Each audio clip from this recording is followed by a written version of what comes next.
Our Father who art in heaven, hallowed be thy name. Thy kingdom come, thy will be done here on earth as it is in heaven.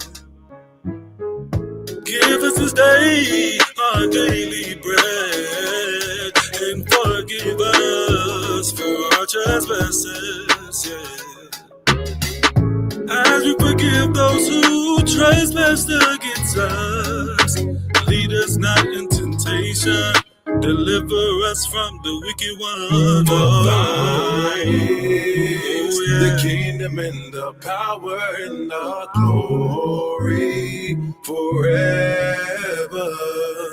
For thine is the kingdom and the power and the glory forever. Our Father who art in heaven, hallowed be thy name. Thy kingdom come, thy will be done on earth as it is in heaven. Give us this day our daily bread. Forgive us for our trespasses, as we forgive those who trespass against us. Lead us not to temptation, deliver us from the wicked one. For thine is the kingdom and the power and the glory forever. Thine is, oh yeah, the kingdom and the power and the glory, oh yeah, forever. For thine is the kingdom and the power and the glory.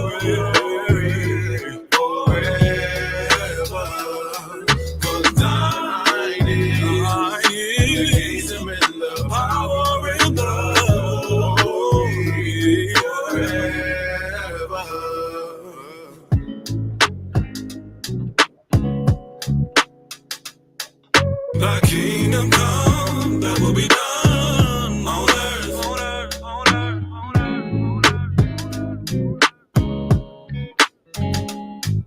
Thy kingdom come, thy will be done on earth, on earth, on earth, on earth. Thy kingdom come, thy will be done on earth, on earth. All right, Shabbat Shalom, Shabbat Shalom, Shabbat Shalom. It is your Akazaki Yahu back again on this Shabbat Yom. All praises, first of all, goes to the Most High, and I do so by Hashem, Hamashiach, Wamalak, Yahoshua, and to the 12 tribes of Israel who are scattered to the four quarters of the earth. I say Shalom, Wa Baruchim, that is peace and blessings. And I cannot wait till the day when the Most High brings us back together and we are once again 12 tribes, one family, one nation, under the Most High power, under one covenant, back in our own land with a heart of flesh and no more a heart of stone, with our enemies, our adversaries, and all those who hate us under our feet. Hallelujah. Hallelujah. Yes, indeed. I'm joined this evening by my most esteemed Kenanaya. Shabbat Shalom, my king. Hey, Shabbat Shalom, my king. Shabbaton Yasharal. Call Halal Yahweh. Bahashem Hamashiach Yahushua Barakatah. Hallelujah. All praises to Yahweh, the Most High Power, in the name of his beloved Son, Yahushua, the Messiah. Bless you. Hallelujah.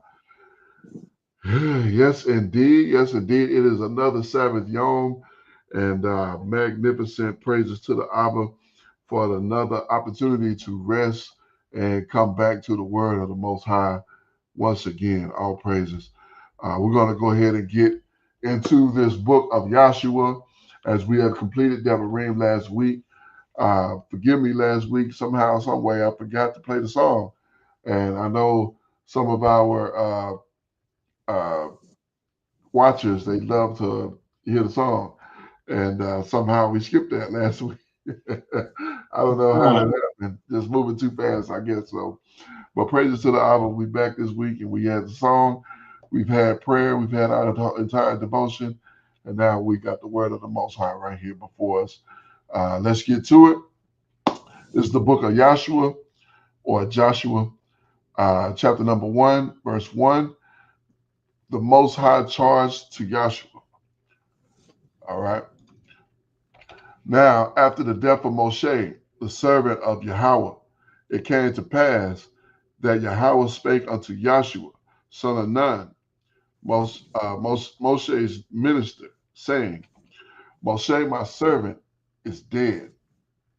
Now, therefore, arise and go over Jordan, you and all this people, unto the land which I will give to them, even the children of Israel.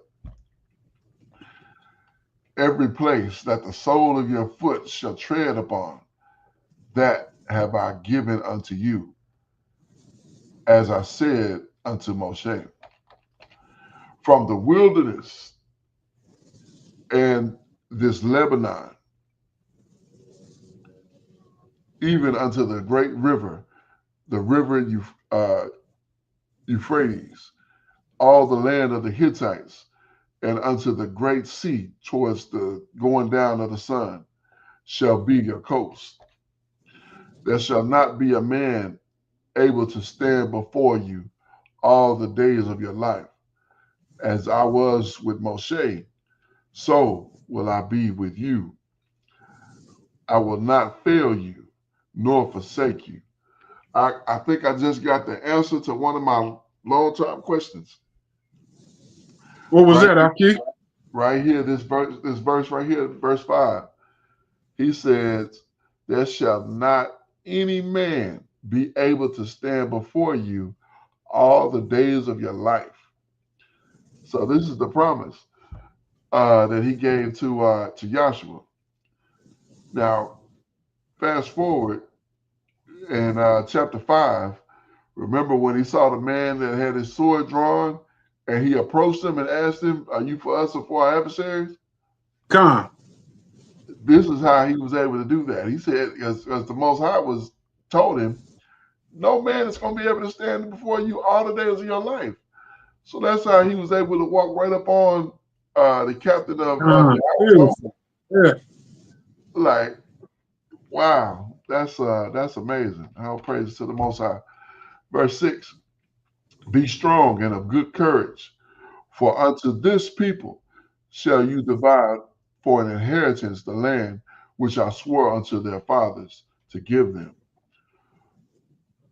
Only be you strong and very courageous, that you may observe and do according to all the Torah that Moshe, my servant, commanded you.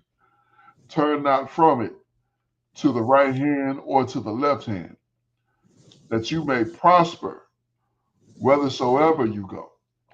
So the key to prosperity, the key to having what it is that we're supposed to have, is keeping the will, the word of the Most High, His Torah.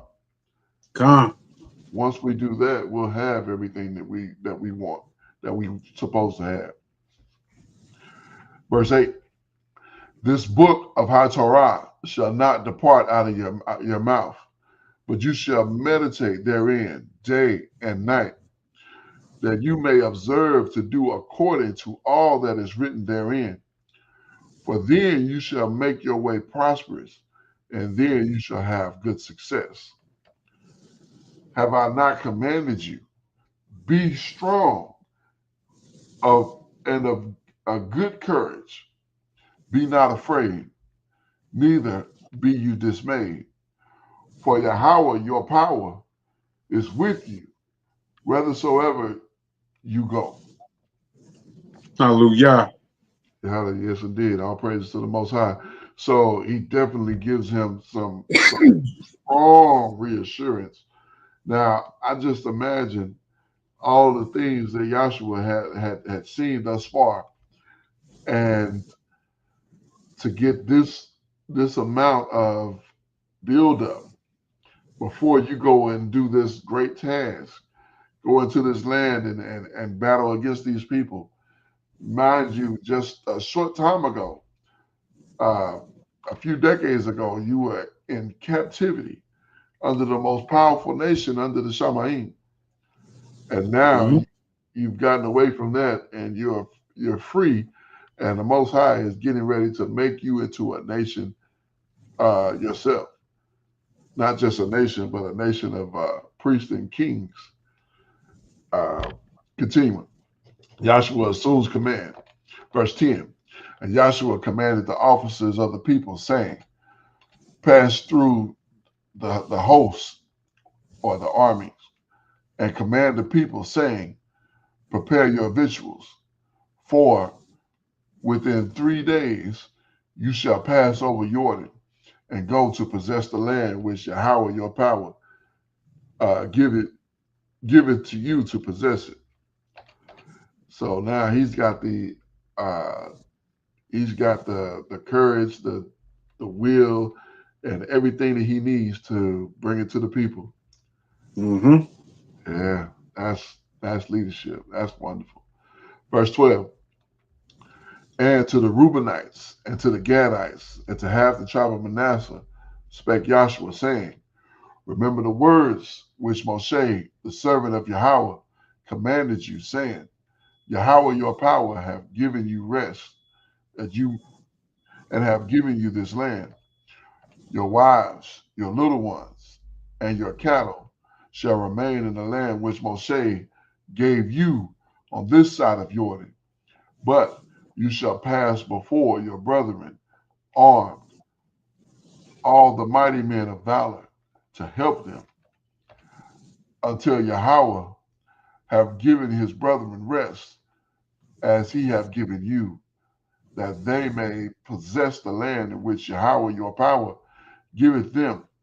Then you shall return to the land of your possession and enjoy it, which Moshe, Yahweh's servant, gave to you on this side of Jordan towards the sunrise.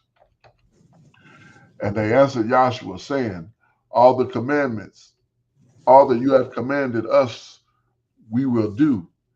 And whatsoever you send us, we will go. That's what I'm talking about. Indeed. Can we get back to that? I mean, Mhm. can we get that level of commitment and Huh? cooperation in Israel again? Man, we need that. All right. Verse 17. Mhm. According as we hearken unto Moshe in all things, so we will hearken unto you. Only Yahweh, your power, be with you, as he was with Moshe. Whosoever he be that do rebel against your commandment, and will not hearken unto your word in all that you have commanded him, he shall be put to death. Only the strong, only be strong and of good courage. So they were even uh, building up Joshua at this time. Like, Mhm. anybody who don't listen to you, we're gonna handle them. We're gonna handle them. We're gonna handle them harshly. So let it be known, this is the brother in charge. And it's wild out because their parents and maybe some grandparents Mhm. were a faithless generation that the Most High took out in the wilderness. You Exactly. know. Exactly. That's a valuable point. And it's sad that any of our people had to, take that demise. But man, when you make up your mind, you're gonna go against the power of Israel. No matter who you are, you're gonna pay for it. All right, continuing chapter 2. Rahab shelters the spies. Verse 1. It's not. Hold on 1 second. There we go. I think that. Okay. All right. Yahushua and Yahushua the son of Nun sent out of Shittim 2 men to spy secretly, saying, "Go view the land, even Jericho." And they went and came into the harlot's house named Rahab and lodged there. And they told the king of Jericho, saying, "Behold," and it was told the king of Jericho, saying, "Behold, there are men in here that came by night of the children of Israel, to search out the country." And how they know that? How they got this intel? You know what I'm saying? I understand they know there's some different cats in here, but they know who they are, where they from, and what they're doing. How they get all this information? Okay. You know what I'm saying? Like that's wild. Verse 3. And the king of Jericho said unto Rahab, saying, "Bring forth the men which came to you, which are entered into your house, and they shall come, and they have come to search out all the country." And the woman took the 2 men and hid them, and said thus, "There came men unto me, but I don't know where they went. I don't know where they went. I don't know where they at." And it came to pass about the time of the shutting of the gate, when it was dark, that the men went out, whether to slacky, whether the men were slacky, whether the men went, I know not. Pursue after them quickly, for they shall overtake them. For you shall overtake them. So she telling them, "I don't know where they went. You know, they was here, but they gone. You better, you know, go that way, and maybe they went that way. I don't know." Verse 6. But she had brought them on the roof of her house and hid them in the stalks of flocks, flax, yeah, which she had laid on the order upon the roof. So she had put them in a safe place, and that's where they were. But she was just playing dumb with them because she didn't want that. She didn't want that smoke. Okay. And these men believed her. They believed her because of her profession in life. You know, it wasn't her business to keep up with men after they had done their business. You know, Exactly. so her telling them this would have been a believable story. Yeah, indeed, Haki. Continue with verse 7. And the men pursued after them the way of Jordan unto the fords, and as Slakia, and as soon as they which pursued after them were gone out, they shut the gate. So they were looking, they couldn't find them. They like, close the gate. We gonna maybe they left, maybe they gone. Verse 8. And before they laid down, she came up unto them on the roof, as she said unto the men, "I know that Yahweh have given you the land, and that your terror is fallen upon us, and that all the inhabitants of the land faint because of you." Now, again, how does she know this? How does she know that Yahweh have given them the land, and that they're gonna bring terror onto everybody in the land? Like, where are they getting this information from? They got a prophet? That's ironic. Well, you know, I'm thinking. We recall when Yosef, and this would have been, you know, some time past of how they would have known what Israelites look like. You know, when Yosef had passed away, they had the funeral. Well, now I take it back, because then they were described as Egyptians. Yeah, So Egyptians, yeah. yeah, so I'm not sure. I'm not sure you pose a good, good question. Yeah, and it could have just been the way it was written for the sake of for the sake of Israelites speaking to Israelites. Like they knew what we was there for. They knew we was doing this, and it was just a matter of time before we was running things. Continuing verse 10. For we had heard how Yahweh dried up the water of the Red Sea for you. Even that, well, yeah, I can see how they could hear that because it was some Israelites that was with them, Hmm. and yeah, so I can see that. Continuing, and when you came out of Mizraim, and what you did to the two kings of the Amorites that were on the other side of Jordan, Sihon and Og, whom you utterly destroyed. Now I know they would know about that. That makes sense. Verse 11. And as soon as we heard these things, our hearts did melt. Neither did there remain any more courage in any man because of you. For Yahweh your power, he is the most high is Shamaim above, and the earth beneath, and in the earth beneath. So she giving all the esteem to the most high. Verse 12. I wonder is this the cat she ended up marrying? Well, what's his name? It didn't say. He just said two men, two brides. He just said two men. I don't even think he said what tribe it was from. They were from. But she's talking to them and giving them all this information. So I wonder if he's sitting there looking at her like, mm, you know, Yeah, I don't know. I don't know. I don't know for sure, but All right, continuing. Now therefore, I pray you, swear unto me by Yahweh, since I have shown you kindness, that you may also show kindness unto my father's house, and give me a true token.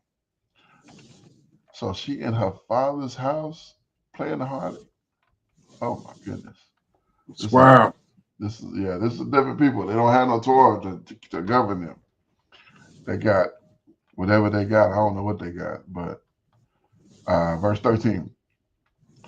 And that you may save alive my father and my mother and my brethren and my sisters and all that have and all that they have, and deliver us from death. And the men answered her, our lives for yours, if you utter not this our business.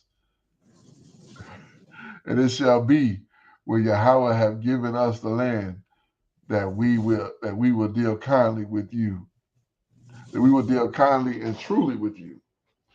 So not only are we gonna do you well, we're gonna be I promise you that. So we're gonna do it not only kindly but in truth as well. So the promise of Rahab to Rahab, verse 15. And she let them down by a cord through the window from the house, from her house and upon the town wall, and they dwelled upon the wall. And she said unto them, get you to the mountain, lest the pursuers meet you, and hide yourselves there 3 days, and the pursuers be until the pursuers be returned, and after you may go your way. And the men said unto her, uh, we will be blameless of this oath which you have made us to swear. We will be blameless of this oath. Yeah, so that I don't know why they would say that. I guess if she turned them in. Well, of course, if she turn you in, then yeah, okay. Verse 18. Behold, uh, when we come into the land, you shall bind this line of scarlet thread in the window which you did let us down by, and you shall bring forth, and you shall bring your father and your mother and your brethren and your father's household home unto you. And it shall be that whosoever shall go out of the door of your house unto the street, his blood shall not be upon his head. Or Con, his blood shall be upon his head. Okay, you got something? Con, that's what they would be blameless from. Okay. So it's, in verse 17, it's like, and the men said that we will be blameless of this thine oath, which thou hast made us swear, if, or it says, behold here, but and then they give her directions on how they will, be able to keep this oath. But she's got to play her part, and if she doesn't, they won't be blameless. Okay, or they won't be blamed for the murder. Gotcha. So if you don't follow these instructions, then your people get cut down, and that's not on us. Right. We don't have to honor that oath. Gotcha. Okay, that makes sense then. Till I for tying that together. Let me start verse 19 again.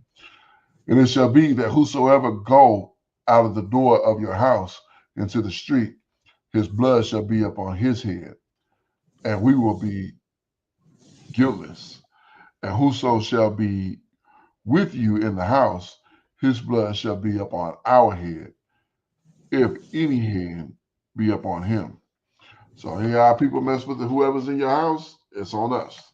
But anybody come out in the street, it's on them. Verse 20. And if you utter this our business, then we will be quit from this oath, which you have made us to swear. And she said, according to your words, so be it.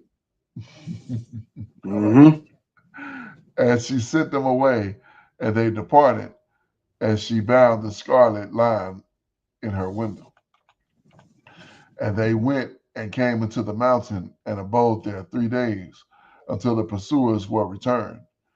The pursuers sought them throughout all the way, but found them not. So the men returned and descended from the mountain and passed over and came to Yahoshua, son of Nun, and told him all the things that befell them. And they said unto Yahoshua, truly Yahweh hath delivered unto our hands all the land, for even all the inhabitants of the country do faint because of us. Like, that's got to be a powerful feeling. Imagine going into a place and all the people there are afraid of the Israelites showing up, and like, oh, here go them people, they coming to destroy us. And you just feel like, yeah, we coming to destroy you. That's what we here for. It's about to be on up in here. Continue here, chapter 3. Israel crosses the Jordan. Verse 1. And Yahoshua rose early in the morning, and he removed from Shittim and came to Jordan, he and all the children of Israel, and lodged there before they passed over. And it came to pass, after 3 days, the officers went through the host, and they commanded the people, saying, when you see the ark of the covenant of Yahweh, your power, and the priests, the Levites, bearing it, you shall remove from your place and go after it. Yet there shall be a space between you and it, about 200 cubits by measure.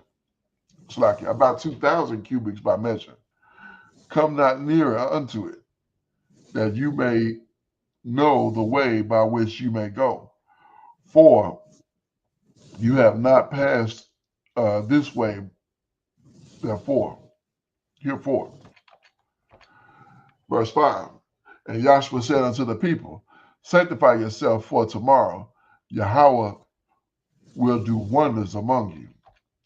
And Yahshua spake unto the priests, saying, take up the ark of the covenant and pass over before the people. And they took the ark of the covenant and went before the people. And Yahweh said unto Yahshua, this is the day I began to magnify you in the sight of all of Israel, that they may know that as I was with Moshe, so I will be with you. Man, that is magnificent.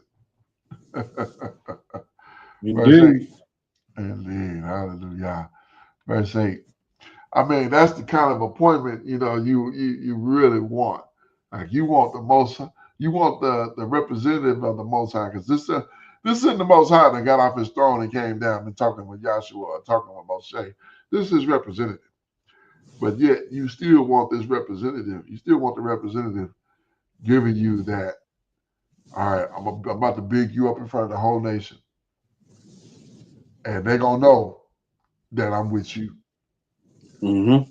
You know what I'm saying? You like, well, what can't I do then? Ain't nothing I can't do. Most High got me. I'm good. I'm good money. Verse 8. And they shall command you shall command the priests that bear the ark of the covenant, saying, when you come to the brink of the water of Jordan, you shall stand in Jordan. You shall stand still in Jordan. And Joshua said unto the children of Israel, come hither and hear the word of Yahweh your power. And Joshua said, hereby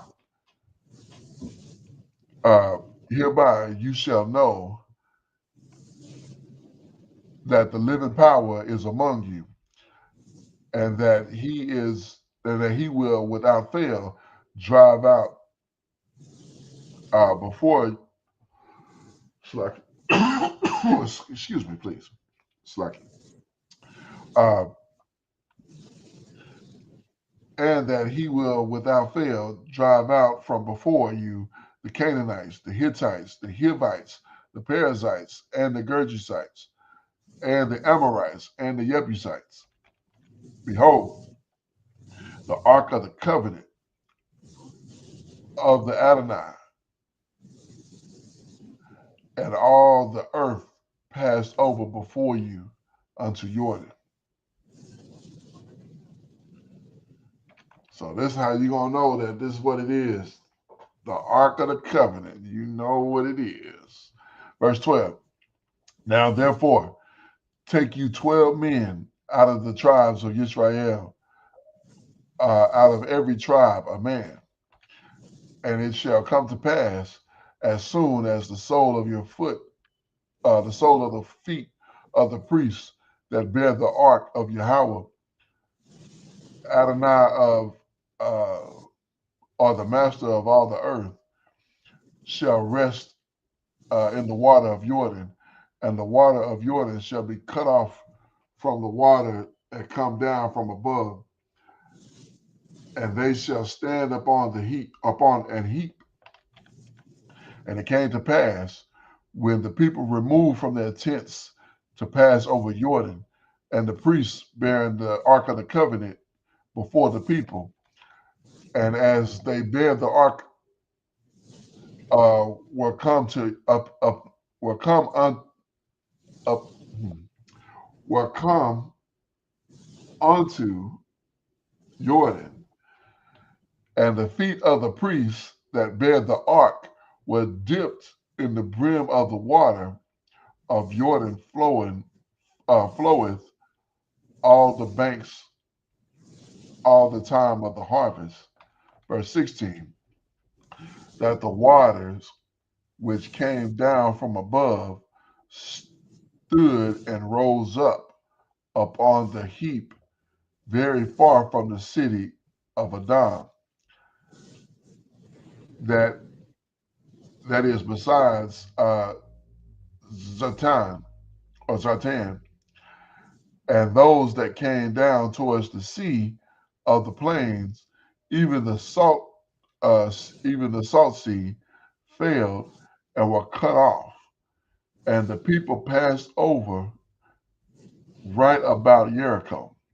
And the priests bare the ark of the covenant of Yahweh stood firm on dry ground in the midst of Jordan, and all the Israelites passed over on dry ground until all the people were passed clean over Jordan.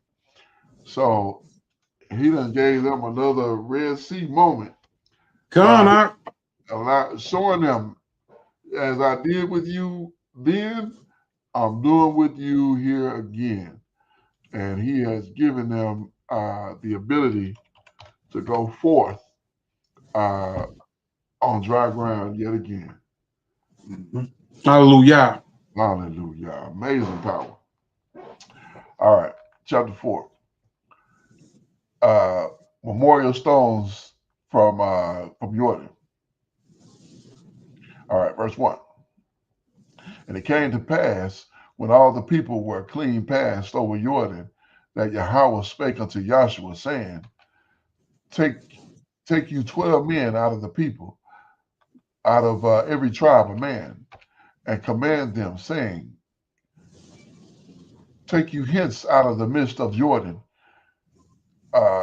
out of the place where the priest's foot stood firm, 12 stones, and you shall carry them over with you, and leave them in the lodging place where you shall lodge this night. And Joshua called the 12 men who whom he had prepared for the children of Israel, or who he had prepared of the children of Israel, a man out of every tribe of man. And Joshua said unto them, Pass over before the ark of Yahweh, your power, unto the midst of Jordan, and take you up every man of you a stone to show upon his shoulder, according to the number of the tribes of the children of Israel. So I wonder, he's talking about these stones here. I wonder were these stones the same stones that would go into the ephod? Like, would every man pick up a stone, and that's the stone of is that how you determine which stone represented the tribe of the ephod? Yeah, con, That's So, that's I'm not sure. I'm not sure. I'm not, yeah. I with mean, all of those stones been readily available, like right there in the land. It's possible. yeah, because I'm thinking this is under that water because where the water would have been. So it probably would have been some even though it That is was a dry. very good point. Yeah. Yeah. So interesting to think about. So continuing here, verse 6, that this may be a sign among you that when your children ask your fathers in times to come, saying, What mean you by these stones? It seemed like it because look, they gonna still remember them stones. They gotta go somewhere. You know what I'm saying? So verse 7, then you shall answer them that the waters of Jordan were cut off before the ark of the covenant of Yahweh, and Slacky, when it passed over Jordan, the waters of Jordan were cut off, and these stones shall be a memorial unto the children of Israel forever. Hmm. It sounds like it to me, honestly, because what other stones we got? Well, and here's the thing. That was I would say very critical thinking that you were doing, but I think we were given those stones when they made the ephod back in Shemot. Oh, that's right. We were. You're right. Because we at Yahshua. I'm tripping. Yeah, they already had the ephod. I'm thinking that the ephod was okay. Yeah, I got my timeline messed up. So, kind. Okay. There's wishful thinking. Let's continue. Verse 8. And the children of Israel did so as Joshua commanded, and took up 12 stones out of the midst of Jordan, as Yahweh spake unto Joshua, according to the number of the tribes of the children of Israel, and carried them out with them unto the place where they lodged, and laid them down there. And Joshua set up 12 stones in the midst of Jordan, in the place where the feet of the priests which bear the ark of the covenant stood, and they are there unto this day. So those stones are still there. And you know what's gonna be something is we get over there and he have us going and we come right to where those stones are. You be looking and you'll go, wait a minute, 1, 2, 3, 4. You'll be counting them Con, out like, are this the stones that Yahshua did? How many years, how many thousands of years ago was that? con. Verse 10. For the priests which bear the ark stood in the midst of Jordan until everything was finished that Yahweh commanded Joshua to speak unto the people, according to all that Moshe commanded Joshua. And the people hasted to pass over. Hasted and passed over, Salakia. My goodness. Verse 11. And it came to pass, when all the people were clean passed over, that the ark of Yahweh passed over, and the priests in the presence of the people. And the children of Reuben, the children of Gad, and half the tribe of Manasseh passed over, armed before the children of Israel. And Moshe spake unto them, about 40,000 prepared for war, passed over before Yahweh unto battle to the plains of Jericho. Oh my goodness. Wow, this is a scene that, and I can't wait for that ark to get finished with that, whatchamacallit, because that's going to be miraculous if he do it right. Con. Continuing, verse 14. On this day, Yahweh magnified Joshua in the sight of all of Israel, and they feared him as they feared Moshe all the days of his life. And Yahweh spake unto Joshua, saying, command the priests to bear the ark of the testimony, that they come not out of Jordan. And Joshua therefore commanded the priests, saying, come you up out of Jordan.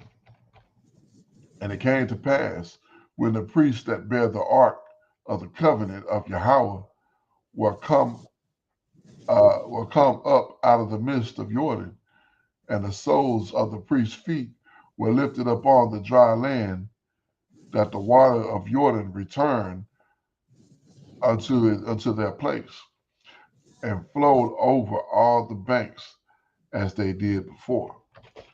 My goodness, he is showing his power here. Indeed. And it's nothing for him to do it, It's nothing. Not a thing. It's easy work. Con. Easy work. Verse 19. And the people came out of Jordan on the 10th day of the first month, and encamped in Gilgal on the east border of Jericho. So the 10th day of the first month, they almost at Passat.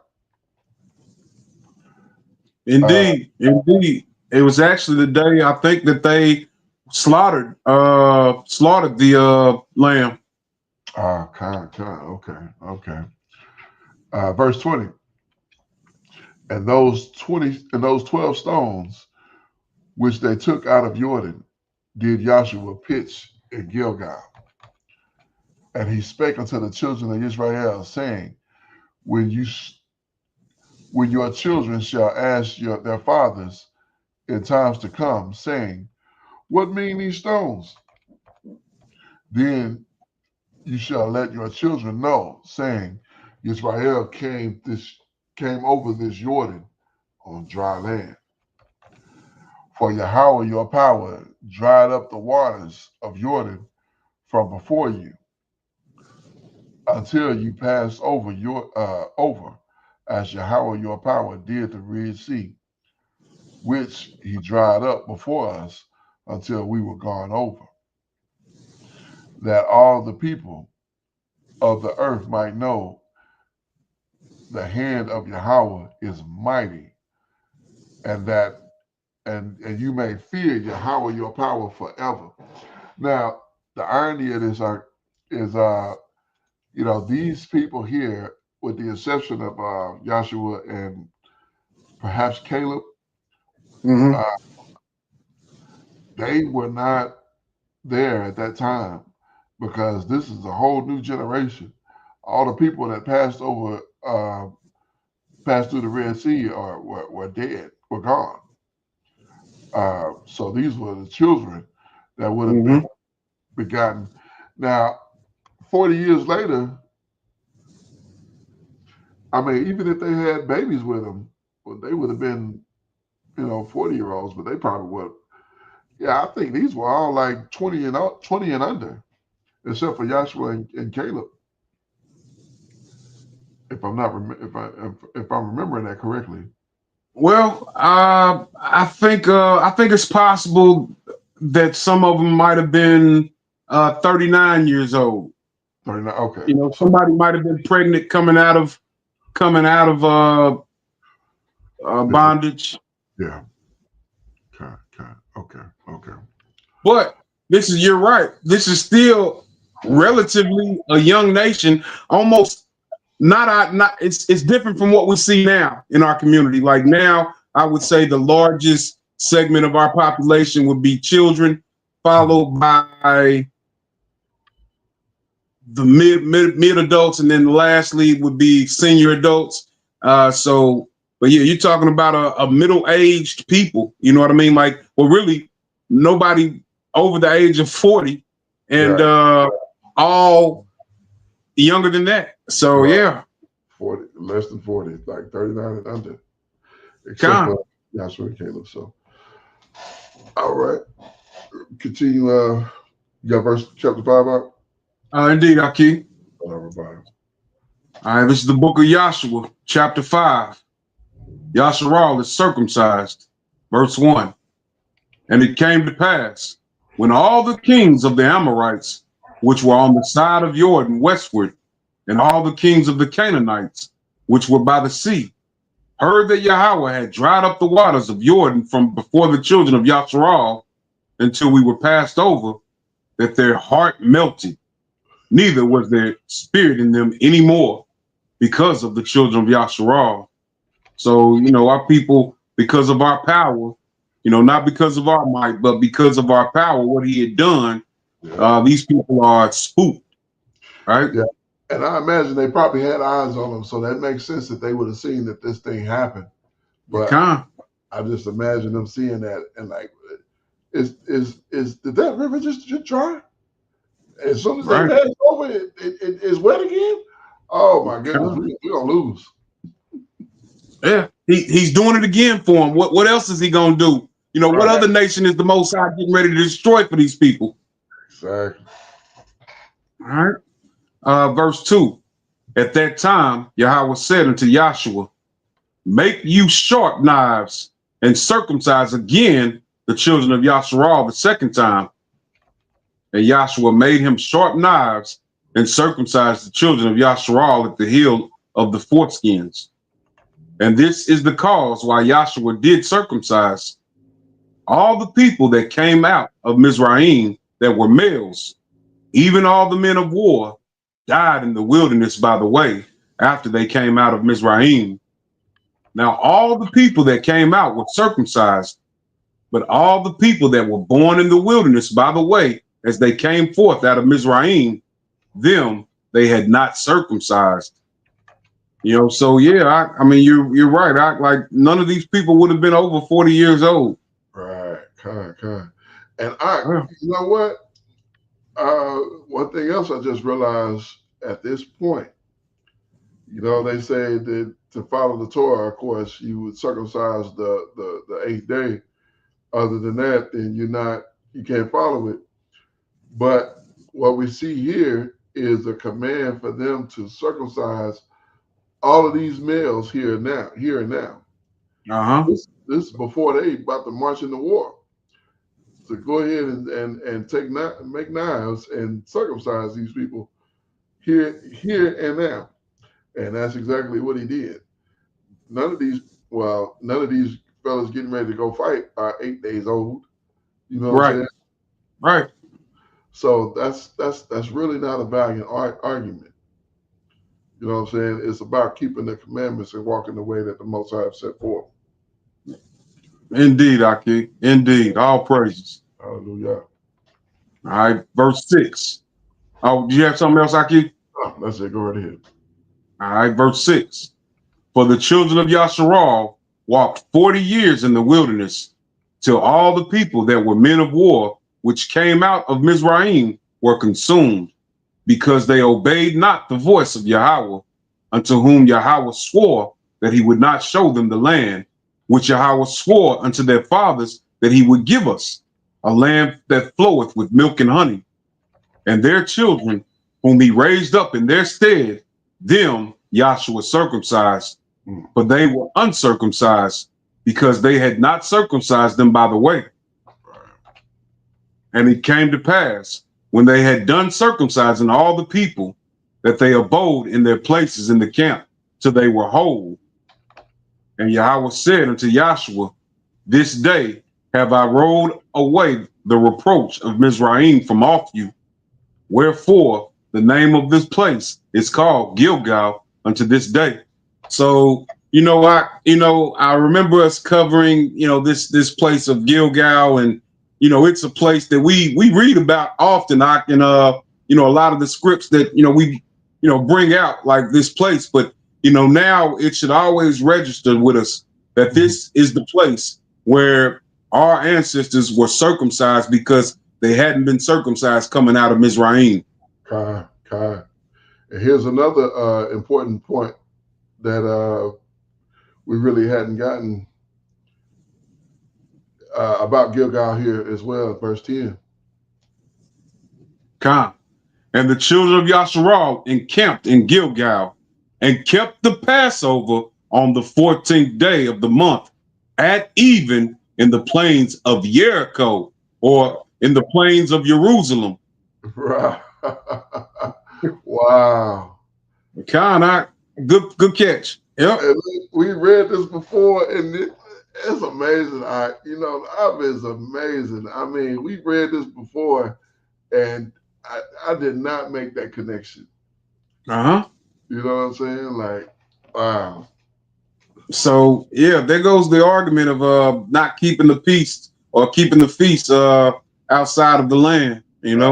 Kind, indeed. I mean, I don't think we was ever going anyway. We wasn't ever going for that anyway. But some brothers, Some brothers say you can't do it outside the land. Like, okay.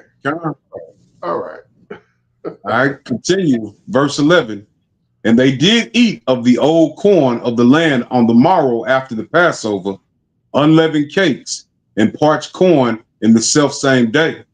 So this, I'm wondering, is this, this is off topic. Well, not really off topic, but I've wondered this before, but hot water cornbread, would that be considered a form of unleavened bread?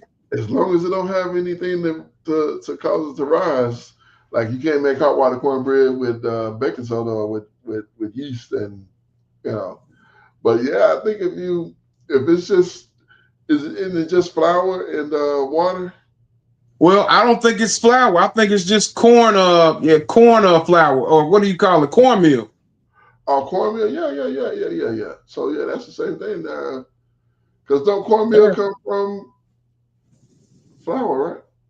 No, I think cornmeal comes from corn. Oh, from corn. Flour. God, look, you can tell I'm in the kitchen like that. I mean, I'm pretty sure.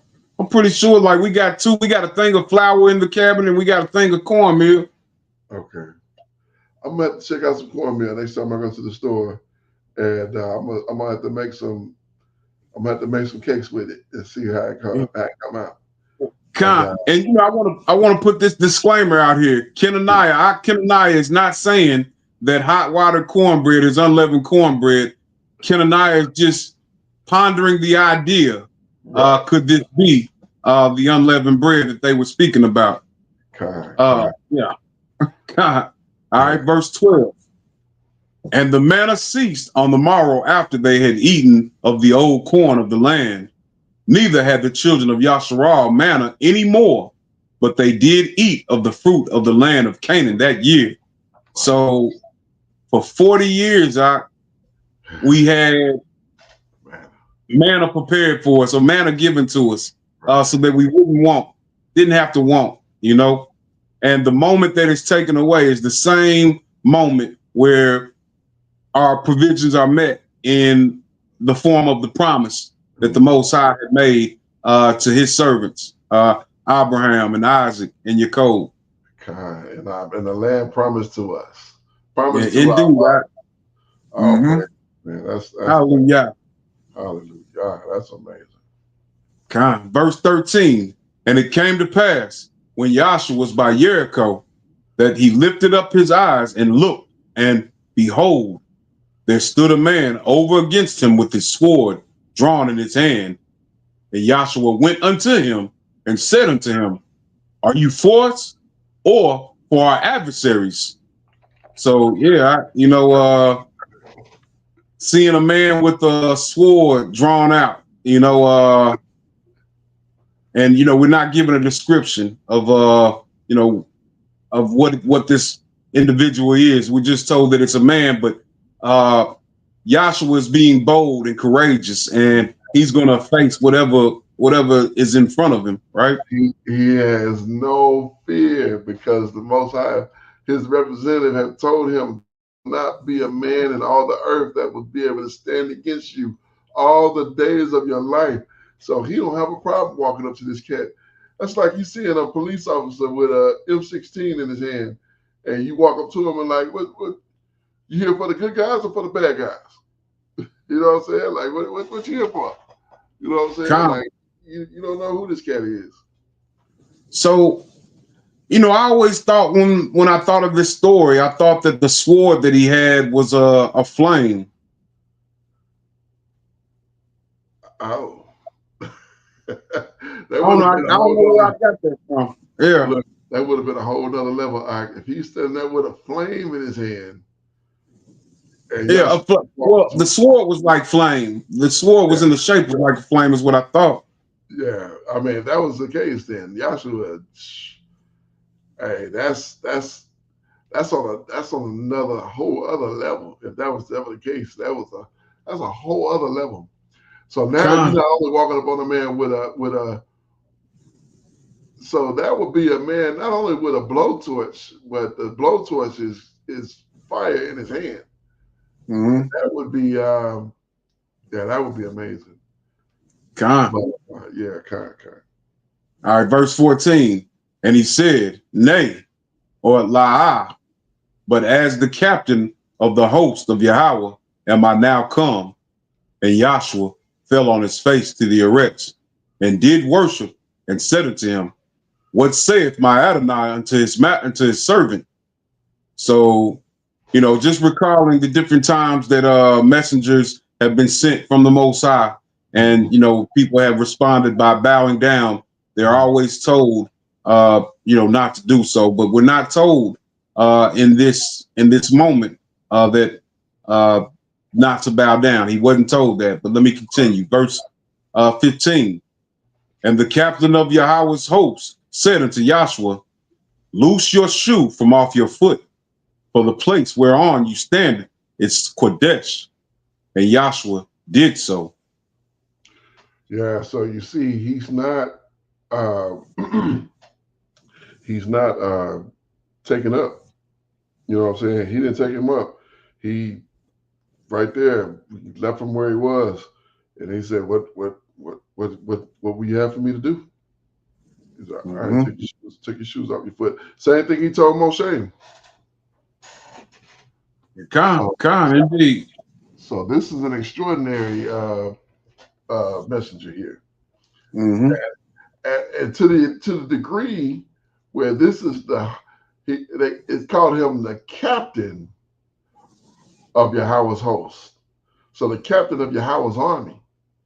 That means all the army of Yahweh listen to him.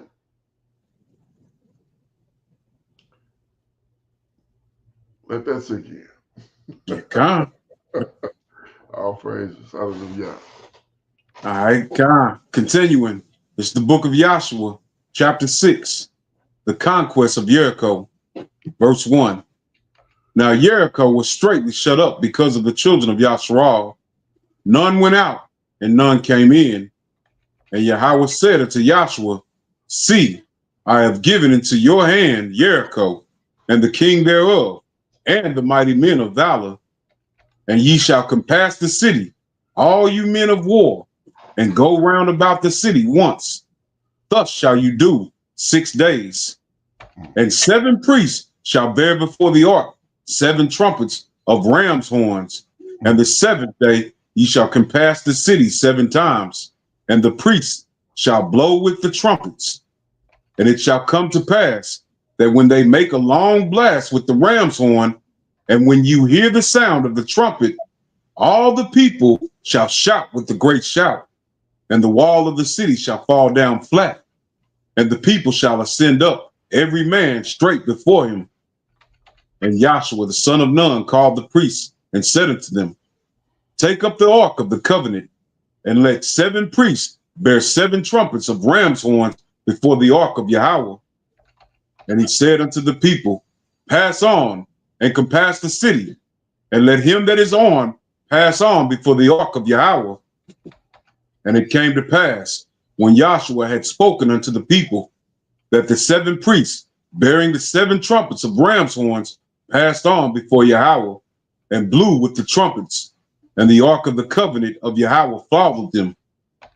And the armed men went before the priests that blew with the trumpets, and the rearward came after the ark, the priests going on and blowing with the trumpets. So this is a marching band. This is a HBCU marching band. Minus the drums, right? Right. Look, get my horn out. I might have to do a little blow while we reading this. Here, God. Verse 10. And Joshua had commanded the people, saying, Ye shall not shout, nor make any noise with your voice, neither shall any word proceed out of your mouth until the day I bid you shout. Then shall you shout. Try doing that now with our people. I tell them not to say. Don't tell me not to shout. I'm going to shout when I feel like shouting. Right, exactly. God. All right. Verse 11. So the ark of Yahweh compassed the city, going about it once. And they came into the camp and lodged in the camp. And Joshua rose early in the morning, and the priests took up the ark of Yahweh, and 7 priests bearing 7 trumpets of ram's horns before the ark of Yahweh went on continually and blew with the trumpets. And the armed men went before them, but the rearward came after the ark of Yahweh, the priests going on and blowing with the trumpets. And the 2nd day they compassed the city once and returned into the camp. So they did 6 days. And it came to pass on the 7th day that they rose early about the dawning of the day and compassed the city after the same manner 7 times. Only on that day they compassed the city 7 times. And it came to pass at the 7th time, when the priests blew the trumpets, Joshua said unto the people, Shout, for Yahweh hath given you the city, and the city shall be. Look, I tried to blow it and didn't want to cooperate. I'm trying to do it too hard. Okay, never mind. It's not cooperating with me. I was trying to use a little cue in it. Let me try one more time.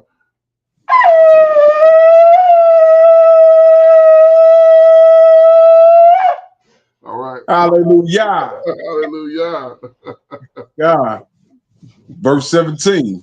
And the city shall be accursed, even it, and all that are therein, to Yahweh. Only Rahab the harlot shall live, she and all that are in, and all that are with her in the house, because she hid the messengers that we sent. And you, in any wise, keep yourselves from the accursed thing, lest you make yourselves a curse when you take of the accursed thing and make the camp of Yasharal a curse and trouble it. So, this was a warning. This was a warning. It's crazy because I don't know why I just kind of assumed that Achan had gotten the accursed thing from somewhere else. I figured it was something that he brought with him from Mizraim or something, or something that was given to him somewhere else. But it's in Jericho where he got it from. Jericho, yes, indeed. All right, continue in verse 19. But all the silver and gold and vessels of brass and iron are consecrated unto Yahweh.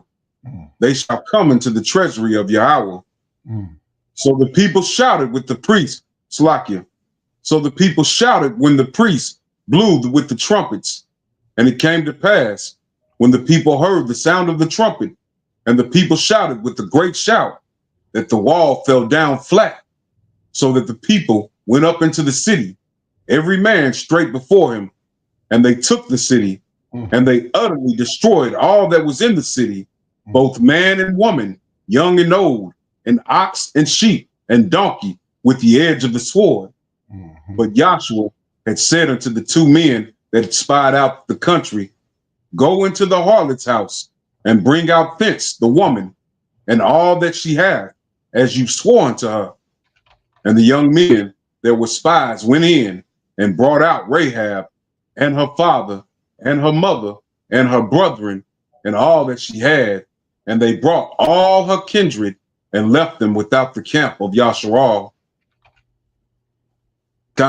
So, we were mentioning the age of everyone, and right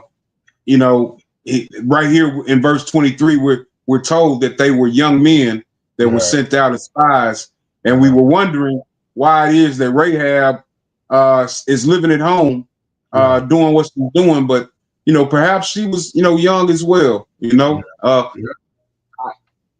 wouldn't have been something that a respectable Israelite would have been doing, but we're told not to prostitute our daughters, but perhaps this man was even prostituting his daughter, Yeah, that could have been the case, Aki, indeed. In fact, we got a warning for that in what it says, not prostitute your daughter, because the land be filled with wickedness. Indeed. So yeah. Makes sense. All right. Indeed. Yeah. And why this city had to go, Indeed. Verse 24. And they burnt the city with fire, and all that was therein, only the silver and the gold and the vessels of brass and of iron they put into the treasury of the house of Yahweh. And Yahushua saved Rahab the harlot alive, and her father's household, and all that she had, and she dwelleth in Yasharal even unto this day, because she hid the messengers which Yahushua sent to spy out Jericho. And Yahushua adjured them at that time, saying, cursed be the man before Yahweh that riseth up and buildeth this city Jericho. He shall lay the foundation thereof in his firstborn, and in his youngest son shall he set up the gates of it. So Yahweh was with Yahushua, and his fame was noised throughout all the country. Hallelujah. God. So Yahushua is the leader of the Israelites, and he's coming with a band of men who are destroying everything. They done flattened the wall of Jericho. What are we going to do when they flatten the walls of Jericho? How are we going to defend that? We're not. We're all going to die. Right. Like, yeah, that's what it is. All right, closing out. It's the book of Joshua, chapter 7. Yasharal is defeated at Ai. Verse 1. But the children of Yasharal committed a trespass in the accursed thing. For Achan, the son of Carmi, the son of Zabdi, the son of Zerah, of the tribe of Yehuda, took of the accursed thing. And the anger of Yahweh was kindled against the children of Yasharal. And Joshua sent men from Jericho to Ai, which is beside Bethaven, on the east side of Bethel, and spake unto them, saying, Go up and view the country. And the men went up and viewed Ai. And they returned to Joshua and said unto him, Let not all the people go up, but let about 2,000 or 3,000 men go up and smite Ai. And make not all the people to labor thither, but they are but a few. For they are but a few. Mm-hmm. So there went up thither of the people about 3,000 men, and they fled before the men of Ai. Mm. And the men of Ai smote of them about 36 men, for they chased them from before the gate, even unto Shebrem, and smote them in the going down, before the hearts of the people melted and became as water. Mm. So, man, this was a battle that, we were sure. We were sure of this battle, we were, it sounds like we outnumbered them. Mm-hmm. Should have been a battle that should have easily won. Mm-hmm. Right? Easy work should have been. Verse 6. And Joshua rent his clothes and fell to the erects upon his face before the ark of Yahweh until the eventide, he and the elders of Yasharal, and put dust upon their heads. And Joshua said, Alas, O Adonai, Most High, wherefore hast thou at all brought this people over Jordan to deliver us into the hand of the Amorites to destroy us? Would to the Most High we had been content and dwelt on the other side of Jordan. O Adonai, what shall I say when Yasharal turneth their backs before their enemies? For the Canaanites and all the inhabitants of the land shall hear of it, and shall environ us round, and cut off our name from the arrest. Mm. And what will you do unto your great name? Mm. And man, he's this is a man. This is a man that, he's got that same relationship that Moshe had, Right. And now, I believe that the Most High is speaking to him differently, not right there face to face, but he's definitely dealing with him, and Joshua has a relationship with him to where he can talk to him like this, Yeah, like not only us, but what's they gonna say about you when they find out that we failed? Mm-hmm. You the power, you our power. So if I fail, they're gonna say it's because you didn't give me what I needed.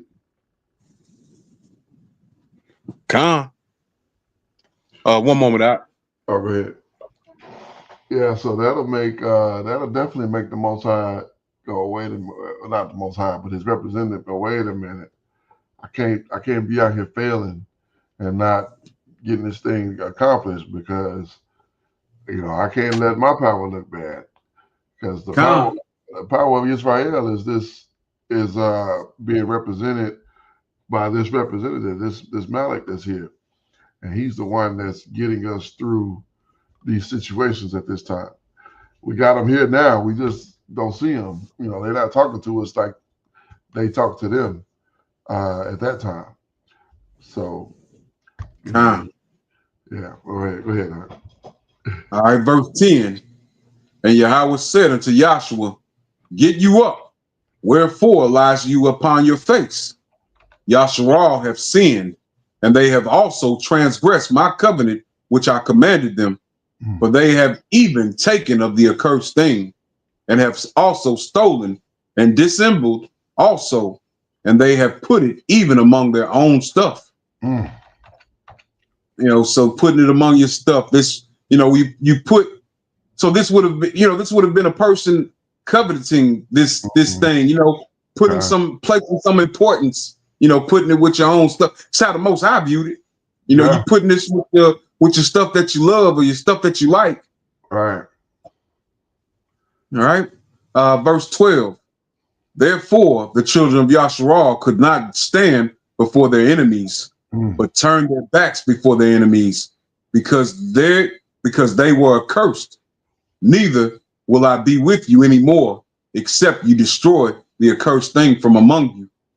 Man, all praises, for his mercy. You get this accursed thing from amongst you.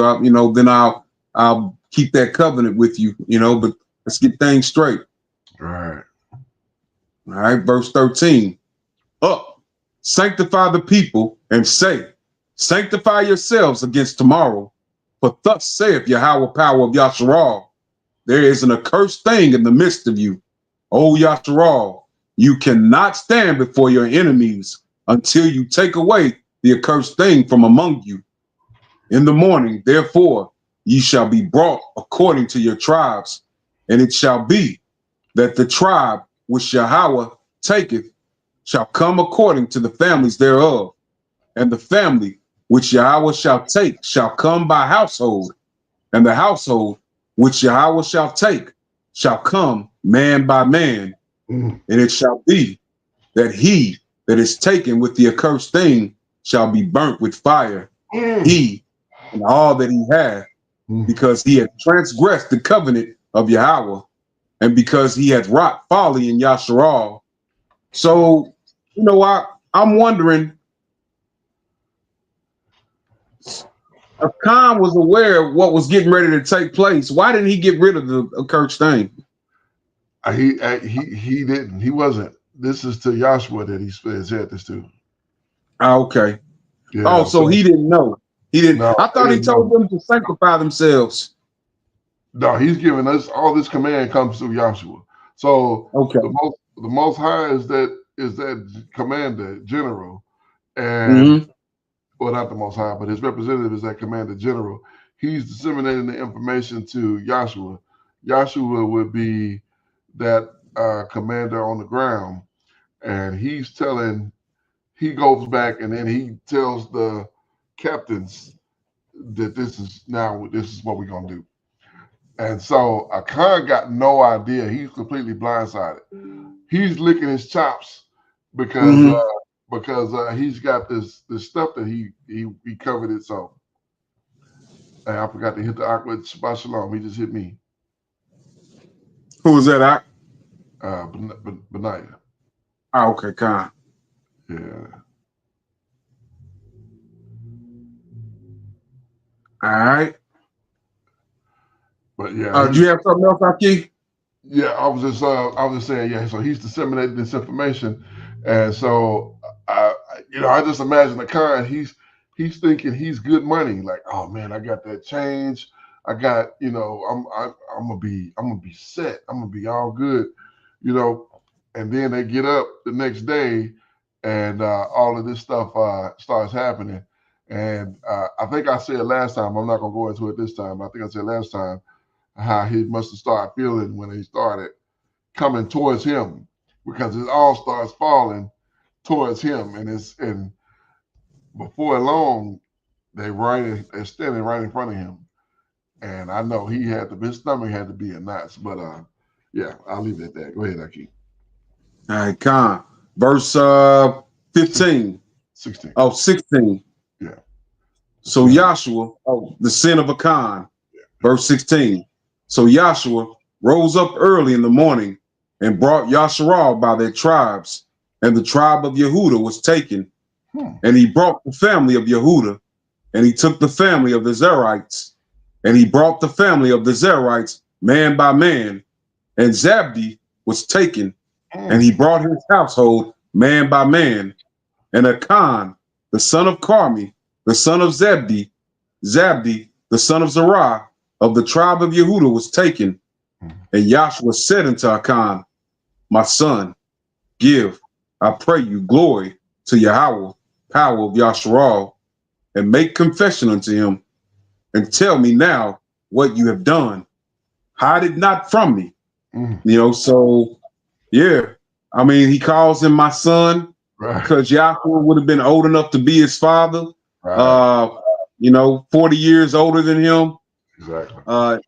At least 40 years older than him. You know, maybe more. Yeah. Well, nah. Yeah, I guess it wouldn't be more than that, but It could have been more. Because remember, these were the only ones that left out of that left out. So they were in the wilderness for 40 years. So he would have been 40 years older. yeah, kind. Yeah, more than 40 years older actually, because Joshua would have walked. He walked out of Jordan. He would, unless he was carried, but surely he wasn't because. No, he was 40 years old, I believe, when he left out of Mizraim. Okay, okay. Well, there you go. So he that means he would be about 80 now. Indeed, indeed he is. He and Caleb. Okay, okay. Kind. Well, there we go. All right.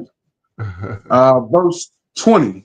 Yeah. And Achan answered Joshua and said, indeed, I have sinned against Yahweh, power of Yasharal, and thus have I done. So, you know, we're not told exactly. It just says thus and thus, but you know, it's more, I guess, what was accused against them, what the Most High accused. Yeah. Right. Stole that stuff. Yeah. Yeah, indeed. Here you go. He going into it. Verse 21. When I saw among the spoils a goodly Babylonian garment and 200. Wow. Right. Wow. When I saw among the spoils a goodly Babylonian garment and 200 shekels of silver and a wedge of gold of 50 shekels weight, then I coveted them and took them. And behold, they are hid in the arets in the midst of my tent, and the silver under it. Right. Wow. So this accursed thing is a garment. You know, I'm thinking that it's some type of idol or something, like some type of, you know, wooden figure or something. No, it's and I'll tell you at the end here. We'll take a look back at chapter 6. It'll tell us why this not was. Take anything. Well, all the shekels of silver and all that was supposed to be the Most High. Right. It go into his treasury. So when he took this, it wasn't just he took it from the power of Israel. You know what I'm saying? Like that's why he had to be burned with fire, and him and all of his household with him. Wow. All right, verse 22. So Yahushua sent messengers, and they ran into the tent, and behold, it was hid in his tent, and the silver under it. And they took them out of the midst of the tent, and brought them to Yahushua and unto all the children of Yasharal, and laid them out before Yahweh. Something else I was thinking about, you know, it's calling elders of Yasharal that are 40 years old. Right. It just reminds me of the conversation that we were talking about. Exactly. Yeah. So verse 24. And Joshua and all the Yasharal with him took Achan, the son of Zerah, and the silver and the garment and the wedge of gold and his sons and his daughters and his oxen and his donkeys and his sheep and his tent and all that he had, and they brought them unto the valley of Achor. Man, so all of his, you know, everything that he has been fruitful with, you know, everything that he has is now being brought into this valley. Verse 25. And Joshua said, why have you troubled us? Yahweh shall trouble you this day. And all Yasharal stoned him with stones and buried them with fire after they had stoned them with stones. And they raised over him a great heap of stones unto this day. So Yahweh turned from the fierceness of his anger, wherefore the name of that place was called the Valley of Achor unto this day. Now, do you think earnestly in your mind that he would have ever touched that silver, that gold, or anything if he thought he would have got caught? So I don't know how he didn't think he was going to get caught because the instruction was clear. All the silver and the gold and the here, let's go back because I'm trying to, I want to get it exact in the treasury. What was it? Verse camp and behold and I'm looking right over that. Oh, yep. Only verse 24. The second part, it says, only the silver and the gold and the vessels of brass and of iron they put into the treasury of the house of Yahweh. So the silver, the gold, the vessels of brass, and the iron, all of that was to go into the treasury of the power of Israel. And I don't know how he thought he was going to get away with that. But if he'd have known, if they catch me, I'm going to be burned with fire, stoned with stones. I guarantee you he would have never touched that stuff because it would not have been worth it. If he would have known that 36 men would have died of Israel behind that, he would have never touched it. Unless he was just, silly. I mean, he'd have had to been, if he'd have known that it would have went down the way it did, I don't believe he would have did it.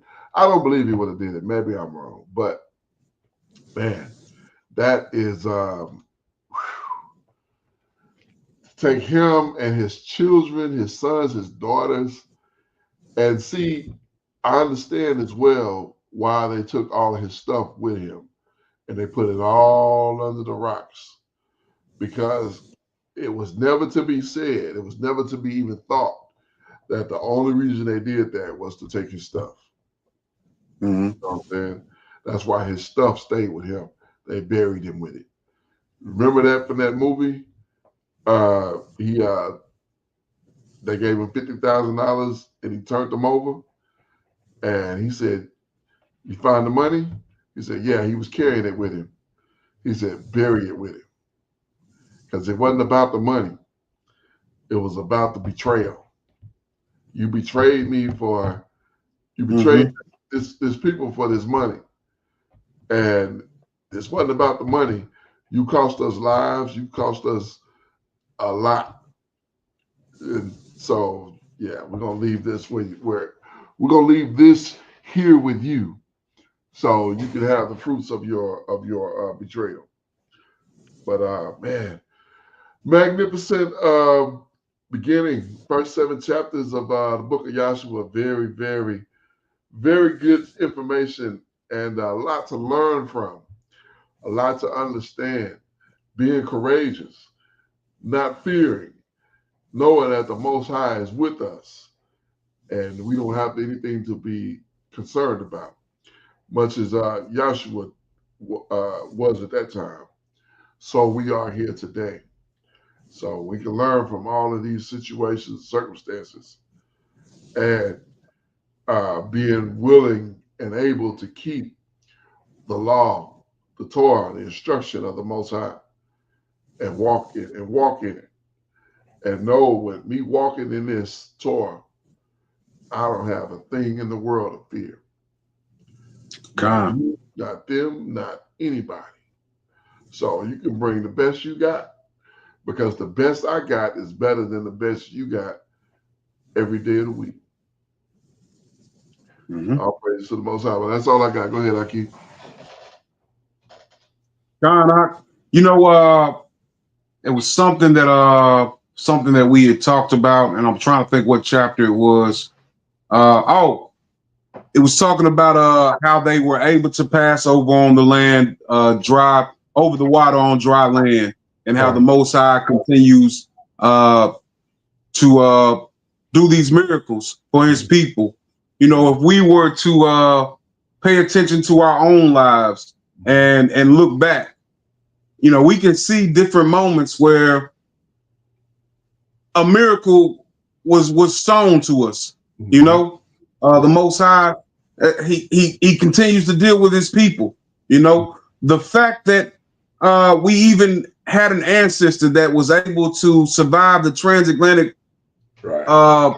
you know, that voyage. You know, being able to come through that is a miracle. So you know, these things still occur. But you know, this is some of my favorite reading. You know, this chapter when our people go into the land and conquer and take the land. And you know what I plan on doing here at some point is going back over this and looking up, looking to see, you know how we were looking at the Paleo Hebrew, and oftentimes we would see that the Aleph and the Tau was present. So I want to go back and kind of see that because we know that, well, we hear it said all the time, like, how are we going to take the kingdom? By Hashem, Mashiach, Yahoshua. So you know, I just want to go back and check that out because all of this is in faith. You know, Yahushua is walking in faith, right? And in commandments boldly. So all praises to the Most High. It's definitely some inspiring writing that we have read this afternoon or this evening. Hallelujah. Yes, indeed. Yes, indeed. All praises to the Abba. Man, magnificent stuff. I absolutely love these historical accounts. These aren't stories. These aren't fables. This is a historical account of our history, the children of Israel. And man, the Most High have preserved these writings for us in this day and time to give us the information that we need to be ready for the return of Hamashiach and the redemption of the children of Israel. Praises to the Abba. He is magnificent and wonderful. We're going to go ahead and close on out here. Been about an hour and a half. We do this for a specific reason. And the reason we do this, Romans chapter 10 and verse 1. Brethren, my heart's desire and prayer to Abba for Israel is that they might be saved. We want to see our people saved. We want to see our people restored. We want to see our people redeemed. How are we going to do it? First of all, we're going to keep the belief and the faith in Hamashiach, the Messiah, his return, and his sacrifice. And Ecclesiastes chapter 12 and verse 13. Let us to the conclusion of the whole matter.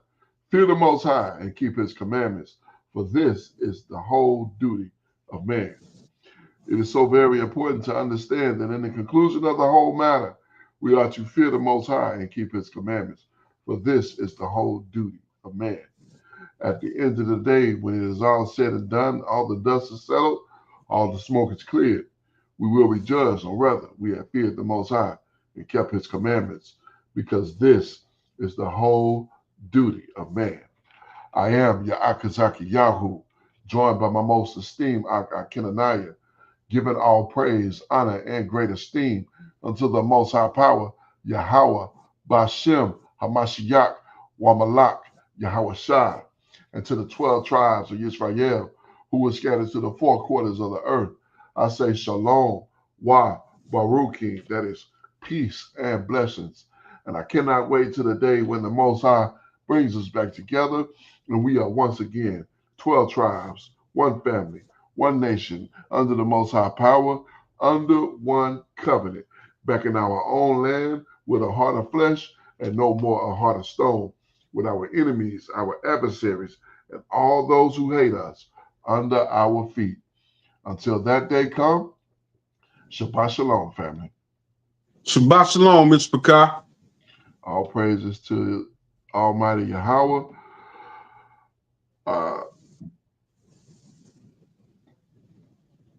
Kwam Yasharala. Kwam Yasha Allah. I went blank. Kwam Yasha Allah. Barak Hashem Yahweh.